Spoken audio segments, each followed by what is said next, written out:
सड़क निर्माण में बरती गई कथित गंभीर लापरवाही ने एक परिवार से उसका सहारा छीन लिया।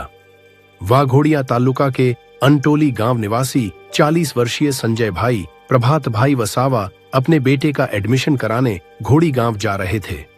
तरसाना गांव की सीम में कैनाल के नाले के पास चल रहे आरसीसी रोड निर्माण कार्य के दौरान उनकी मोटरसाइकिल दुर्घटनाग्रस्त हो गई और मौके पर ही उनकी मौत हो गई।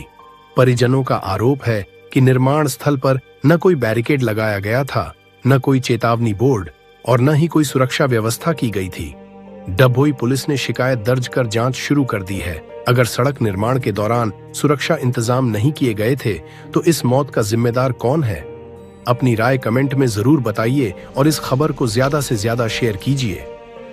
गाम अंटोली वसा संजय भाई प्रभात भाई गई काले बार गाम मजूरी खेत मजूरी करवा गયેલા ત્યાંથી આવીને છોકરાનું એડમિશન કરવા માટે કાલે બપોરે અંટોલી આવ્યા હતા અને અહીંયા એડમિશન કરાવવા ગયા હતા લામણાપુરા। ત્યાંથી એડમિશન કરાવીને છોકરાનું ઘરે આવ્યા। ઘરેથી આવીને લગભગ 7, 7:30, પોણા 8 ઘરેથી પાછા ત્યાં જતા હતા અને ત્યાં જતો વસઈ અને તરસાનાની નજીક બે કેનલ ઉપર જ્યાં નારું બને છે ત્યાં રોડ છે અને આ રોડને પીડબ્લ્યુડી વાળાની બેદરકારી, કોન્ટ્રાક્ટની બેદરકારીને કારણે આ ભાઈને અકસ્માત થયો છે।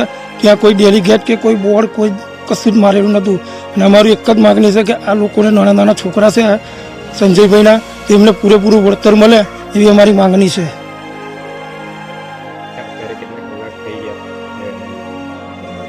અત્યારે 15 થી 16 કલાક જેવા થઈ ગયા છે। અમારી એક જ માંગ કે આ લોકોને ન્યાય મળવી જોઈએ અને આ છોકરોને કઈ રાહત મળે એવું અમારે કહેવું છે। આવું અમારો પરિચય બારિયા સુરેશભાઈ મનહરભાઈ ગામ અંટોલી।